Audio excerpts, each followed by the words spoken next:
Hey NAI football fans, Corey Thorpe here with another edition of the NAIFBALL Podcast, powered by AdCraft USA, your custom apparel, merch, and uniform experts.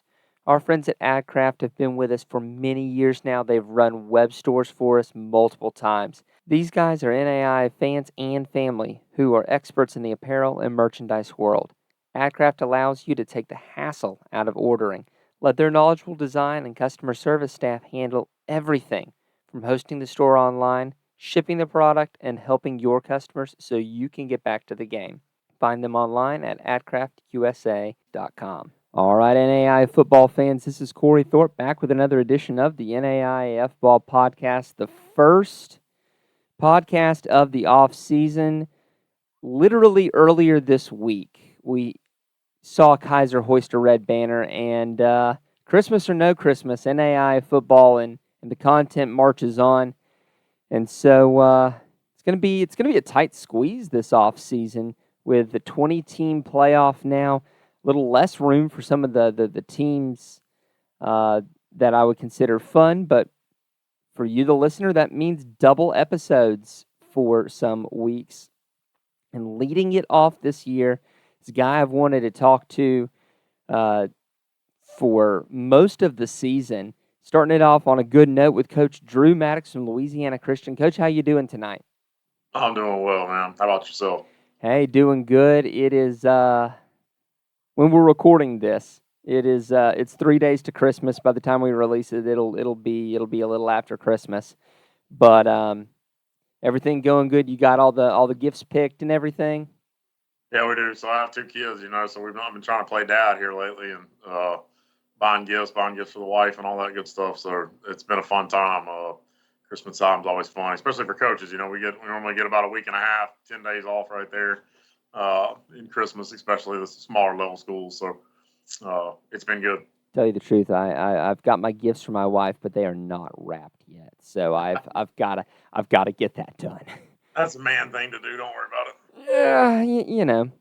Well, one thing that I know for sure, the last few years as Louisiana Christian has come into the scene in the Sooner is that literally nobody likes playing in Pineville, Louisiana.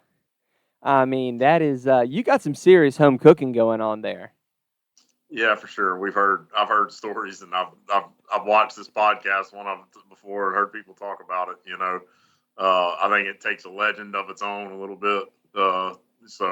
But I can tell you this: we haven't lost here in over 2 years. So Yeah, I mean, I hear it's a trek from the visitors' locker room. yeah, I heard that. Yes, that's it's like a mile. If you hear some people talk, but it's actually 0.7, 0.17 of a mile.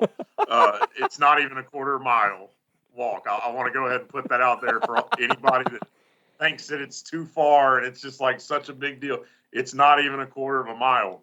The home team, which is us, has to walk 0.31 miles. Oh, he's done So the we homework. actually walk double as far as the visitors. I just want to let everybody know that. But we're built for it over here. Some people might not be built for it, and I'll get a dig at whoever wants to cry about coming over to my place and walking that far and all that. But goodness gracious, man, no, it's funny. I mean, I guess it is far, compared to some places. So, anyways, I mean, you're about smack dab. If you were to draw like a crosshairs on the state of Louisiana, y'all are right about in the middle. I guess maybe some of those teams aren't used to a little bit of the humidity of the South. I mean, I don't know how much humidity Dallas, would get or Tex West or any of those places.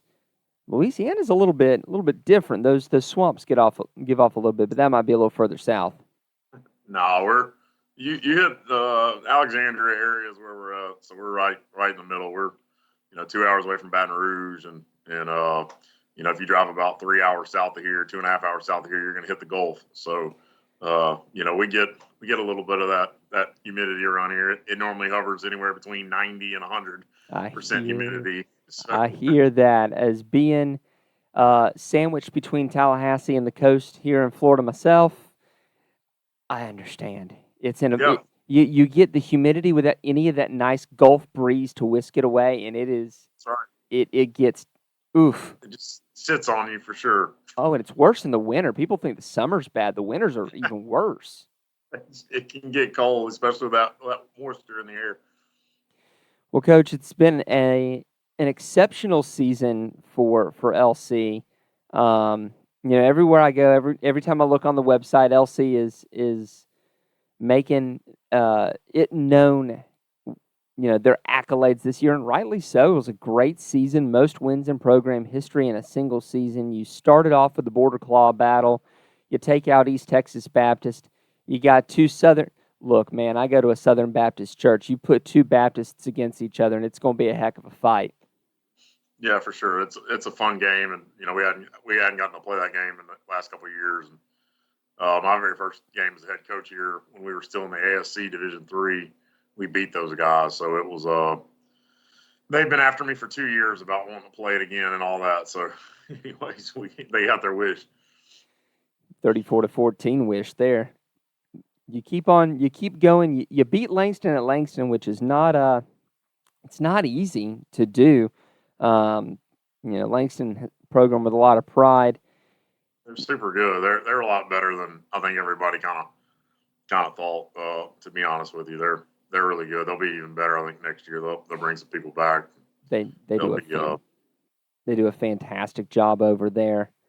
Yep. And then you get to the back half of your season, and you're cruising right along, and you have that bump against Ottawa of Arizona. You have to go all the way out to Surprise, and you take a 3-point loss there. You get down early in the game, just can't make it back in the third. Yeah, no, it was a heck of a game. Look, so Coach does a great job out there. They're very well coached, and it's a hard place to go too. They're going to make you play at 7 p.m. 7 p.m. their time, which is really 9 p.m. for us. So and so there's no excuses or anything like that. But it's a tough place to play because your drive for us. We drove 20 hours. We didn't get to fly it, so we bust that, and so it was everything that I thought it would be, and I was actually really proud of our guys. I think it probably helped us down the road because they are a program that's been consistently really good, been in the playoffs, played some people always in the top 25 and all that. So, we're right there. A couple plays, we missed botched a hold on a field goal attempt that we probably would have nailed from 30 yards out. That game would have been tied right there. We're probably going to overtime. So, anyways, it was a good game for us to learn and try to beat a really good opponent on the road, and so it actually helped us out, I think, moving forward. I will admit I don't get to watch or keep up with the scores of the Arizona team's games because I am an old man at heart, and 10 o'clock is too late for me to be up watching football. I'm not one of those psychos that watches Hawaii over on the at 11 p.m. Eastern time. Yeah, you just do your best when you're traveling over there for a coach. You do your best to get your guys acclimated and change the sleep schedule a little bit that week and try to do your best like that. But anyways, it's an awesome venue. They pack it out, and it was a great place to play. Then you have a get-right game against Sagu, a 46-27 win there. You scrimmage against John Melvin, who I'm real excited to see them come online. They're in Louisiana too, aren't they? They are. They're about an hour and a half south of us. So we'll kind of see what they do. And Coach called me earlier in the year and asked if we could play, and I was like, yeah, we'll have to scrimmage it. But I kind of like that. I didn't want to have a bye week right before we probably went and played for the conference title. And so we kind of took it as a scrimmage and kept our guys in and played some of the younger guys and try to get ready for the following week. And I mean, it's always good to have that period, but your next week is against Tex West in Fort Worth. Did you know going into that game that to win the Sooner, not only did you have to win, but you had to win by 10? I did. Okay. I did. We had made some calls, and I made sure that I was understanding right what had to happen. And we could have won the conference. We would have split the conference, but to get the automatic bid and win it outright, we had to win by 10. And so my approach going into that thing was we're going for it all. It was that was a strange game. It's like I got the lead by 7, and we could have. I mean, that field goal could have got blocked. They could have returned it back. We're in overtime. They come back and beat us. We don't even win conference. And so it was a strangest game I've ever been a part of coaching and all that. But we went for it all. I mean, it's one of those things where if you're gonna get the experience of being in the playoffs, you're gonna have to take chances, and you did. It works out for you. I just love sometimes all the math that has to go on. Okay, wait a minute. If the sun is in the 4th house, and Yeah, it was. We definitely had some conversations with our conference and some people going into that game. I think all the coaches that had anything in it was wanting to know, is it a differential? Is it all out point? What is it? And then finally we figured it all out. And so I kind of knew going in we needed to win by that. And then obviously your season comes to a close at a good Baker team. A fun game to watch. I mean, if you really, there were 2 games that really heavily featured the run, Y'all's and Ottawa Dort. Both teams really like to run the football in that situation. Just couldn't get it done there despite it taking that early lead. Yeah, it was a great experience for our guys and even for me. I didn't know what all had to go into all that. I'm really hands on here, and you get told on Sunday night where you're going to go, and so Monday I don't have a director of football operation that does all that. I do it, and so Monday I'm not game planning. I'm trying to get hotels and buses and everything else that you can think of to get up there while my coaches are doing the game plan and all that. So really, I didn't get on game plan until Tuesday afternoon when I had all the meals done, when we had all the hotels, when we had because it took me a day to find buses because, the state of Louisiana were playing high school games during that time. And so all the buses were already taken up because a lot of those guys knew they were going to hit the playoffs based on seeding.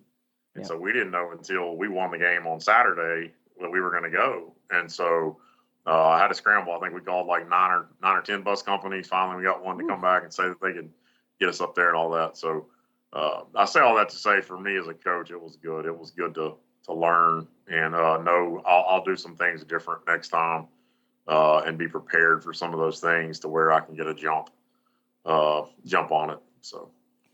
Offensively, you've got a lot coming back, especially on your offensive line, where you've got a first teamer in Arion Randall and second teamers in Xavier Jackson and Jaden Washington coming back. And obviously, I mean, with the style of football y'all play, where you've got 2 all-conference running backs, you've got a quarterback who is more than capable of running the football. Having those guys up front to pave the way has got to be key for y'all's offensive progression next season. Yeah, for sure. So when I kind of took over here, I made an emphasis on we want to run the ball. We throw the ball a lot too. I mean, Sal this past year threw 22 touchdowns and over 2,000 yards. But we put a premium on running the football. We want to be physical. We want to be able to, we get inside the 10-yard line. We want to be able to just run it right at you, and we don't have to make all these fancy plays that I see everybody having to do. Down in the guy, we just want to run right at you. We want to run ISO if we can. And toss and things like that. And so it's good. It'll be good. A lot of those guys will be back. And so a lot of experience coming back. Our 2 deep, we had 3 right tackle or right guards go down this year, one with an ACL, one with a broken ankle in the first game of the year. So we developed a lot of depth at the guard positions and tackle positions this year. So our O-line's going to be in a good spot. Daylon Charles coming back. I can't remember what he rushed for, but he was probably 700 or 800 yards rushing this past year, and he's a second-team all-conference guy. And then Tavion Cunningham is coming back as well. He rushed for 600 yards. He was a freshman transfer kid. He'll be back, so he'll kind of, put into one of those spots that Briscoe left. And biggest deal is going to be we got to find a trigger man. We'll have to figure out a quarterback, and we got one that we think can do it. And we're also going to look to see if we can't find a transfer that we might like. And but offensively, we're set up pretty well. You got a couple of receivers back, and we're getting a transfer receiver coming in this spring that we know, and he'll do a really good job as well. He'll probably buy some from some spots, and so we feel like we'll be we you know when you lose Sal, it's hard to say, but we feel like we could even be better on offense just because we know that it starts up front. And if you're bringing back 5 offensive linemen plus 2 or 3 guys in the 2 deep, it's and the running backs that know that system, hopefully we'll be all right. You almost hit the nail right on the head with Dalen. 778 yards, 7,800. Yeah, you were right there in the ballpark. Sammy Feaster there with 30 yards per reception. If you can find some guys that can make sure that he can slip by and make those big explosive plays happen, y'all will be set up nice. Defensively, you've got a guy coming back at every level of your defense, an all-conference guy coming back at every level of your defense, I should say. Logan Bremer, a first-team all-conference guy at D lineman, a linebacker Kevin Turiak, and DB Tyron Young. You are losing Pop McGee there, who, man, if that man could have gotten his hands on, 3 or 4 of them 16 pass breakups he had, he would have had himself a heck of a year. Yeah, he had those real long arms. So Pop's like 6'2", and his arms, dangle past his knees. He used to play basketball. We kind of gave him a chance. When he came here, we kind of gave him a chance because he had only played 1 year of football coming out of high school, and he was a basketball kid. Played a lot of man, on the basketball court, and we could tell his hips were good and he could run and all that. So we figured we play a lot of man over here, and we figured he could do it. He really excelled at it. I agree. Playing a lot of man, if you're doing it right, it's hard to get some interceptions. You're going to get more passes broken up than you would interceptions. But he did a good job for us this year. So next year, you've got one team on the schedule already. You're going big on this one. It's Houston Christian out of FCS, not Pioneer FCS, mind you. Straight 60-plus scholarship FCS, Southland Conference. Tell us about Houston Christian and getting that game. Yeah, so we scheduled that game like 2 years ago, probably back in 21, I believe, and in the spring of 21. But anyways, they weren't that good when we scheduled it. They were coming off like a 1-11 year, 1-10 year, and a new coach came in this past year, and I think they went 5-6 or something. So he's got it going in the right direction and all that. But it'll be fun to go down there and play a Division I opponent. A lot of our players always talk about, let's see, D1 and all. So in 21, we went and played Abilene Christian, which is another opponent. We went over there and they beat us 60-7 or whatever it was. But anyways, it's it's a money game for us, and we have to have that here, and it is what it is. But we'll go have some fun and definitely hit them in the mouth and see what they're about. Yeah, I mean, not everyone is. There are a variety of opinions on the money games. I'm of the opinion that you got to have the cash flow from somewhere, and if that's how you can do it, that's how you can do it. And look, we had a couple of teams that went and punched other teams in the mouth this year, whether it be Montana Tech, I believe, with Central Washington, I think, or one of those teams up there in Washington, and Northwestern beat Drake this year. Yeah. I mean, it's not out of the realm of possibility. I mean, to be fair, Houston Christian was like bottom 20 in Bill Connolly's SP Plus rankings. So, Yeah, we'll have a good time. That's the biggest deal. That's how we look at those games. I tell our players not a lot of pressure. The thing with that is they're supposed to beat you. That's why they're writing the check. And like you said, they have 60 scholarships. I promise we don't have near that over here. And so we're we'll go over and like I said, see what they're about. One of the biggest things and one of the most interesting things to me is Louisiana Christian has transitioned into the NAIA from D3. You go from non-scholarship football to scholarship football, and talk to me a little bit about that process there and what it's been like on the NAIA side. It's been good. I didn't really know a whole lot about the NAIA. When I took over here, there was talk that we might, and it was kind of a deal like, hey, coach, now that we have you here, like, what do you feel about this? And I was like, you know what, I don't know, I'm not educated enough on it to say anything, but maybe. So, and then once I got to look at it, I liked it. I liked the fact that we could offer scholarships, because where we were at in the American Southwest Conference with Mary Hardin Baylor and Hardin Simmons and a lot of those big hitters in D3, you should see their facilities. Their facilities are pretty amazing.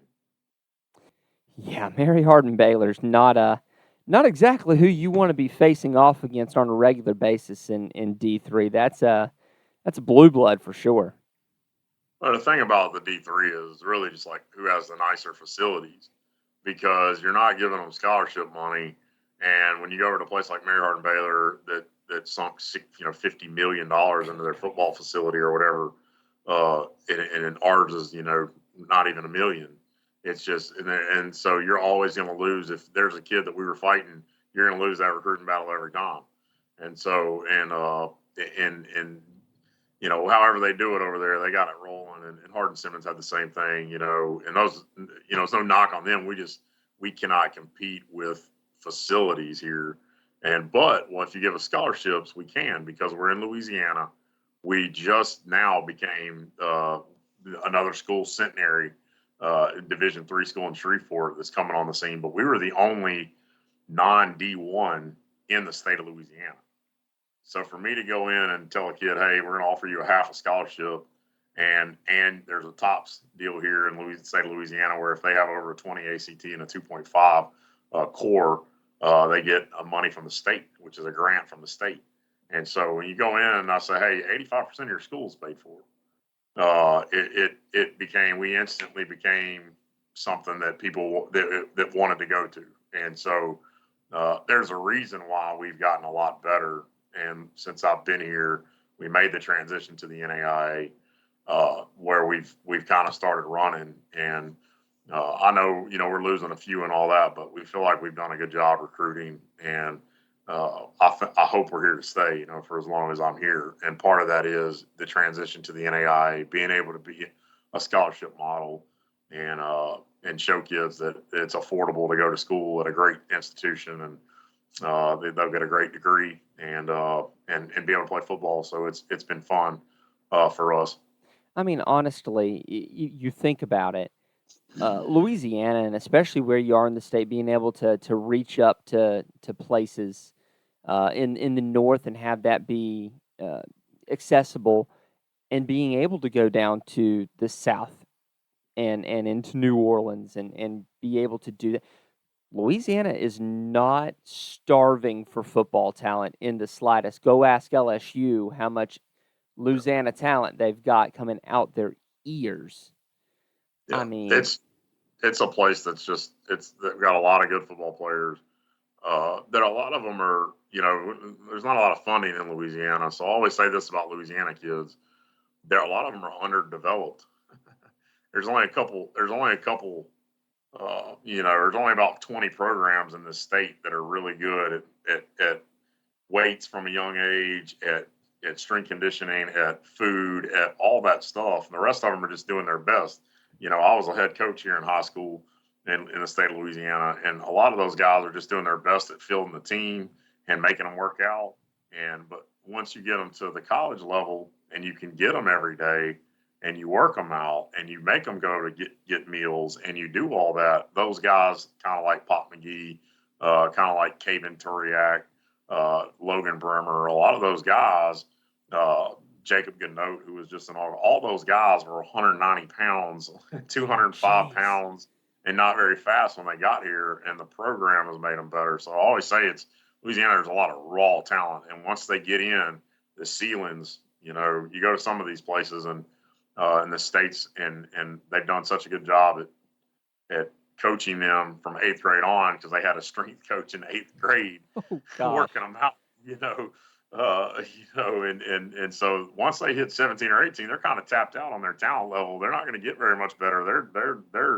But Louisiana kid, that some of these places they come from that aren't very developed, you're going to get a kid that he'll blow up. I mean, if he's got all the measurables already and he really hasn't done very much, you'll be able to get him to play really well. And we've had success with some of those guys that have stayed in the program 2 or 3 years that just develop their bodies, and you look up and they're just freaks before it's all over with. Well, Coach, I know one thing about football, whether it's Louisiana, whether it's Florida, whether it's Oregon, Washington, wherever you play it, heck, even other sports, if you're not constantly looking to get better, you're gonna be falling behind as everyone else gets better. What kind of area of your program, whether it be on the field or off the field, are you really looking to improve this upcoming year? Just being candid as possible.